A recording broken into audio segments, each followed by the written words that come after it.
Welcome back, everybody. It's me, E-Man, and today we're going to do an Ultimate Extended Redo review for Batman vs. Superman, the Ultimate Extended Cut.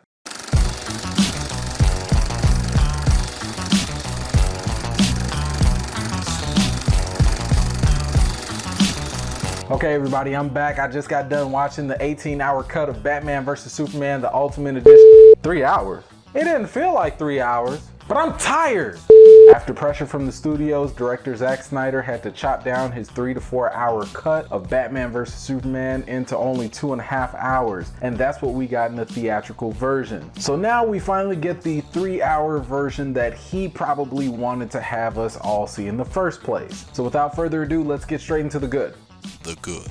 From the very beginning, you can probably tell that the story was told in a much better way. Some of the scenes have been reordered and probably placed in a better chronological order. Best of all, it helped develop the characters in a much better way and explain a lot of their motivation. So let's get into some of the characters. I appreciated Amy Adams in this version a whole lot more than I did in the theatrical version. In the Ultimate Edition, Lois is getting down and dirty like she's Sherlock Holmes, cracking cases left and right. We finally get to see that, oh, maybe Superman just didn't see that bomb because it was encased in lead. Or like I mentioned before, with the reordering of the sequences and scenes, the way she cracks the case with the bullet just makes a whole lot more sense. So let's move on to Superman, aka Clark Kent. One of the biggest problems in the theatrical version was the fact that, oh my god, no one cared about Superman whatsoever. He was just like this dark emo character the entire time. I don't want to be Superman. What's the right thing to do? Now in the Ultimate version, they actually made us care about Superman. He didn't just sulk around and mope all day long every time something bad happened. After certain events, he actually went and followed up with the victims. Or even after the congressional explosion, he actually went to go help some of the people that were injured. We didn't get to see all that kind of stuff. We just saw Superman just stand there in the fire and then fly away.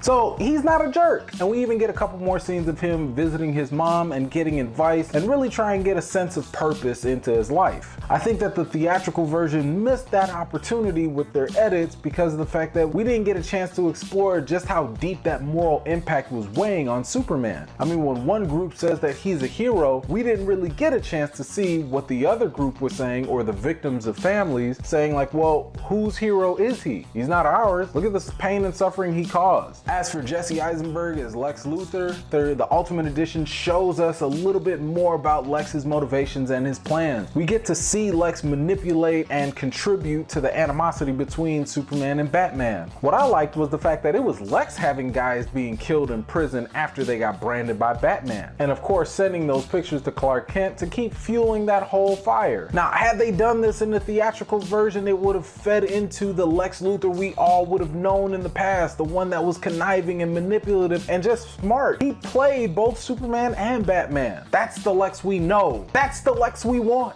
As you've probably seen in the trailers or just online, we also got a chance to see Lex learning about Darkseid, or Steppenwolf, right before he gets captured. All these different scenes just help so much in terms of making his character more believable and a better overall villain. Now, I'm probably still gonna be in the minority about this, but I had no real gripes over the whole Martha issue, even after I've thought about it and heard all the criticisms. You know what? The way that it was set up in the very beginning of the movie, the way that it ended up at the end, I really think that people are neglecting the overall psychological effect that this really had, especially on Batman. I know the whole Martha thing sounds corny and cheesy, but it's only corny and cheesy if it didn't have any actual depth to it. And it did. Batman is only Batman because of the tragedy and trauma that he suffered by the death of his parents. Even Batman himself acknowledges the fact that his parents are his own weakness. This is Batman. While Batman is a master strategist and combatant, he is only human. The best way to disable his strategic abilities would be to distract him. His parents are an excellent blind spot. So anything that can trigger or tap into his psychological trauma is going to affect him. So I think it was a smart move on Snyder's part to include that connection and snap him out of his killing rage. So I have no gripes with it. It was fine for me in both the theatrical and in the Ultimate versions. Go Martha. All right, enough of that. Let's get straight into the bad.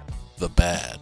Well, I don't know about you, but I was really excited about this movie because I thought with 30 minutes of extra scenes, we were gonna get way more action scenes, just like the Batman fight scene at the very end of the movie. But no, the extra 30 minutes weren't necessarily all action scenes that we just missed out on. Some of them were just more gruesome, like random killings, with the train scene, or a random F-bomb that was dropped. That's the only reason it could have been rated R. One thing I will not back off on is I still think Lex was a bad character overall. Now, I will give credit to the Ultimate version because with Lex, they did give a little bit more about how he was Alexander Luthor and not necessarily Lex Luthor. Even though he talked about his dad a lot more in the Ultimate version than he did in the theatrical version, there still wasn't the separation needed to establish the fact that this was not the Lex Luthor that we all knew in all the previous movies prior. And probably only comic fans really got this, but this was really supposed to be Alexander Luthor from Crisis on Infinite Earths, which is a parallel version of Lex Luthor and not the traditional Lex Luthor that we've known from other stories. Now, again, I don't think that was a good move to do because for average moviegoers, they simply would not get that. And this movie was made to be a commercial movie, not necessarily a niche movie for just comic fans. Also, in both the Ultimate and in the theatrical version, Lex's insanity never made any real sense. And I'm still annoyed by that stupid Jolly Rancher scene. Now, Lex's insanity would have made way more sense had he gone crazy after he started messing with the alien technology. Once you see Darkseid and Steppenwolf and all that stuff, now it makes more sense if you're twitching and you're kind of crazy and you're just like, oh, the red capes are coming. That would have been a whole lot better. All right, let's get into the reason. The reason. Batman vs. Superman, theatrical and Ultimate Edition are both a win and a fail at the same time. They only had two major goals to accomplish. The first goal was to give us Batman and Superman, the two biggest, most iconic superheroes, onto the big screen and hint at the existence of the Justice League coming together. The second goal was to appeal to casual and average moviegoers and comic fans alike, similar to how Marvel did with the majority of all their movies. Now, I'll say right here and right now, the Ultimate Edition was definitely better than the theatrical version. However, that's not to say that this entire movie was still not without its flaws. Superman's death was completely premature and unnecessary. The death of Superman was probably one of the most influential and monumental moments in comic book history. Whether you read comic books or not, the fact that you just heard that Superman had died was like breaking news. This is not something you want to cram in 20 minutes in an already bloated movie. The death of Superman is something that deserves its very own movie, maybe like in Man of Steel 2. At least that way we could have cared and focused more on the character of Superman. And yes, before you have anything to say, I personally think Wonder Woman didn't have to show off her huge highlights like that in this movie because this wasn't her movie. This movie was for Batman vs. Superman. We all knew Wonder Woman was gonna get her own movie right after this. So all you needed to do was just hint at her existence. Have her do her little cameos. It would have been fine. I would have been wondering, I wonder what she can do. And let me reiterate this point. Batman vs. Superman was supposed to be a setup movie. That means that we already know that things are going to be unanswered. It's very okay if you just hint at things and leave them be if you set the expectations from the very beginning. I don't think anyone is really complaining that we didn't get more Flash or Cyborg or Aquaman because we knew it was all a setup movie. Same thing could have been done with Wonder Woman and Doomsday. Maybe we could have just hinted at Doomsday maybe coming. So like I said, both the studio and Zack Snyder failed in this way. If the studio really wanted to shorten the runtime and get everything cut, they should have just cut the Doomsday part out completely. All you have to do is just focus on Batman vs. Superman and the Justice League being hinted at, and that's it. You can't tell me I'm off with this because when we all saw that first teaser trailer, everybody was excited. Internet was blowing up. We didn't even know Wonder Woman was gonna be in the movie, and it didn't matter. Now, Zack Snyder also failed in terms of telling a concise story. It is the director's job to tell us a story, to give us his or her vision. Picture it like this. You know when we were back in school and the teacher gave us like a 5-page essay assignment, but if you go and turn in a 20-page essay, you got points off or you just failed? That's what happened here. No one told Zack Snyder to come out with a 3 to 4 hour movie, and yes, if you read earlier reports, Batman vs Superman was gonna be 4 hours long. You're doing too much. Chill. His job was to give us a nice, good story that not only appealed to comic fans, but was also broad enough to open up to the casual, average moviegoers as well. And he failed at that. Hence why there are such polar opposite opinions about this movie. But let me tell you how they both win. The studio has won because they got Geoff Johns in and Ben Affleck to be executive producers for the Justice League. So I think it's pretty safe to assume that both of them are going to be able to reel in Zack Snyder if he goes off the reservation again. Now let me point out how Zack Snyder wins. He gets a second chance. That doesn't always happen in Hollywood. But you know what? He's got a second chance in the Justice League movie to give us the full completion of his vision. And hopefully he takes all the criticism that has happened, takes it into consideration, and makes a better Justice League movie or movies that we all deserve. So when it comes to the rating of Batman vs Superman, the Ultimate Extended 3.5 million hour edition, I'm gonna have to give it an 8.5 out of 10. Hold on, E-Man, how you gonna say that this is better, but you gave the theatrical version the same rating? You're right, I did give it an 8.5 out of 10, but you know what I'm gonna do? I'm gonna chalk that up to fanlexia. Excuse me, E-Man, what is fanlexia? Well, I'm glad you asked.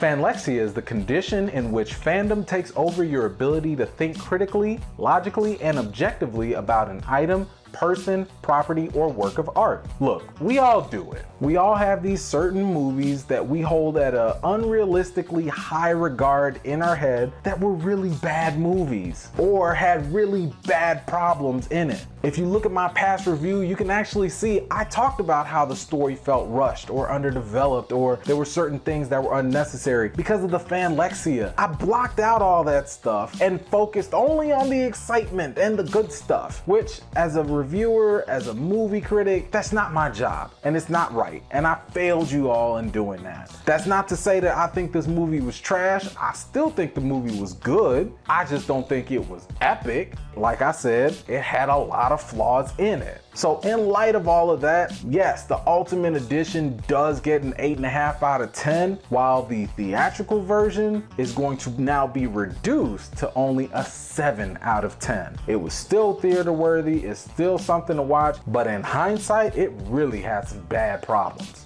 So now that the Ultimate Edition is out, I don't think it's gonna necessarily sway the minds of people that just vehemently hated the Batman vs Superman theatrical edition. But at the end of the day, it really doesn't matter because the people that are gonna like it are gonna go watch the Ultimate Edition. And I do think that if you like the theatrical version, you will love the Ultimate Edition. I appreciated it. It was still kind of long, but it made the story make more sense, and I do give it credit for that. So if you're interested in watching it, I'll post some links down below in the description so you can either pre-order it or order it, whichever you feel like doing. I got a question for you all. If you saw the Ultimate Edition of Batman vs Superman, do you think it was better than the theatrical version? Let me know in the comments down below. Well, that's all I got for today, guys. Thank you for giving me your time. I certainly appreciate it in my Ultimate Extended Redo review of Batman vs Superman. If you enjoyed this review, please go ahead and give it a like, a thumbs up, comment in the comments down below so we can talk about this movie, and more importantly, share it with your friends. If you're new to the channel, please don't forget to subscribe so you can always stay on top whenever I'm dropping new videos. If you're on Twitter and Instagram, follow me at spoiler-free. While you're at it, come on to my Facebook fan page where you can comment, like, and share some of the posts, and maybe we can get into a nice conversation about the movie topics that I post about. If you got time, check out some of my previous reviews, and in the meantime, I got more reviews and more videos to post for you guys, and until then, I'll see you later.